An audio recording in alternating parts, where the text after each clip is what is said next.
Oscar. So different setting this time. Yeah, different setting, brother. We have a fight. Different fight, different setting. Fundora, undisputed. I mean, come on. In the Fort Bell era, yes, in the Fort Bell era, she is the youngest undisputed world champion, surpassing Mike Tyson because Mike Tyson wasn't in the Fort Bell era, correct?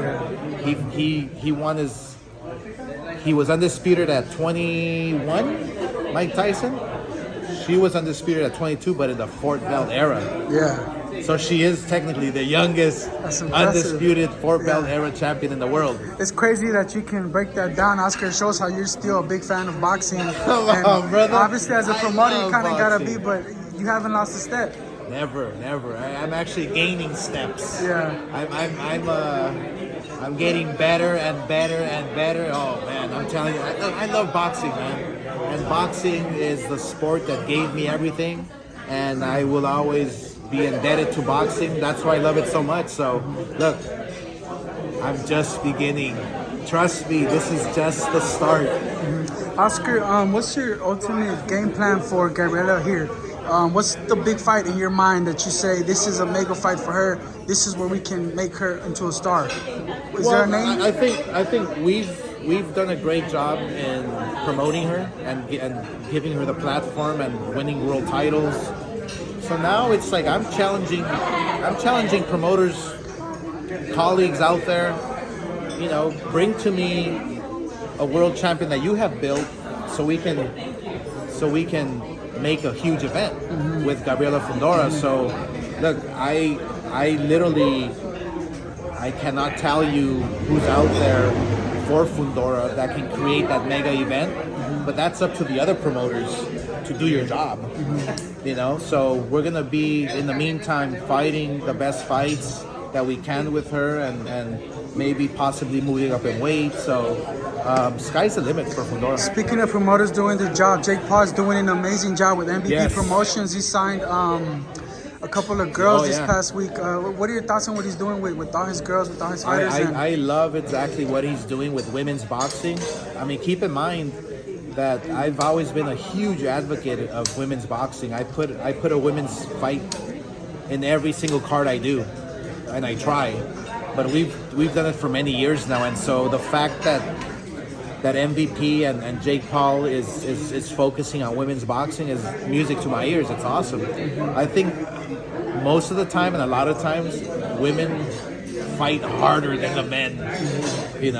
So women's boxing needs more attention, needs more respect, needs just the way we treat men's boxing, we should treat women's boxing because they come out and fight hard. One of your other fighters on the undercard here is Charles Conwell, one of the best fighters at 154. What does the future hold for him with the win on Saturday? Yeah, look, with Charles Conwell, it's a tough fight he has in front of him. Charles Conwell has his hands full, but we obviously believe in him 1,000%. Him winning this Saturday will put him in line for any world champion out there at 160. He is ready. He's determined.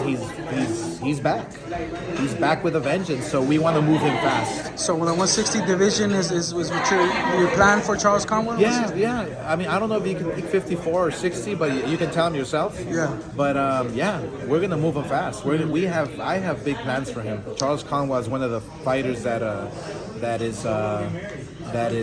special, and he can do big things. Oscar, and I gotta ask you a little bit. Can you elaborate a little bit more on the supposed $2.5 million deal that Kid Austin's Floyd Schofield's dad received? Just it seems like you haven't heard anything about it. Just overall, like, is that good enough for you to make such a fight with Abdullah Mason?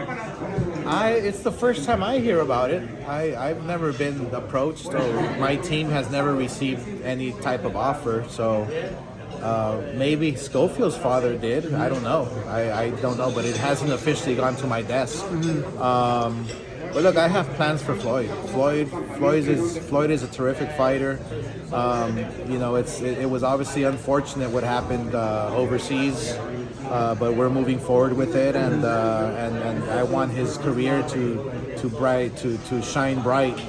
and go as far as he can go. So I have a meeting with him at my home in Vegas on Monday, and we're going to sit down with him and structure a deal where, you know, we can build him to be a world champion.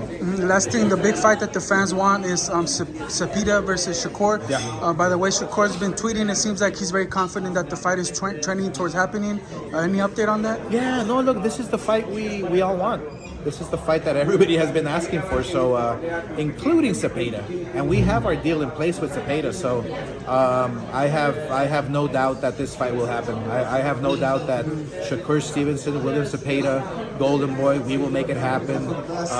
You know, there were a few. I don't know if it was. Because Shakur feels you guys are kind of avoiding it. No, not at all. You're all in. We're not avoiding it. Zero. Zepeda wants him. I thought he was avoiding it. I thought Shakur was avoiding it. Yeah. But no, I think that fight's gonna move forward. I think I've always told Shakur I respect him. Great fighter. It's gonna be a good fight. Yeah, may the best man win. Cool. Thank you, Oscar. Appreciate it.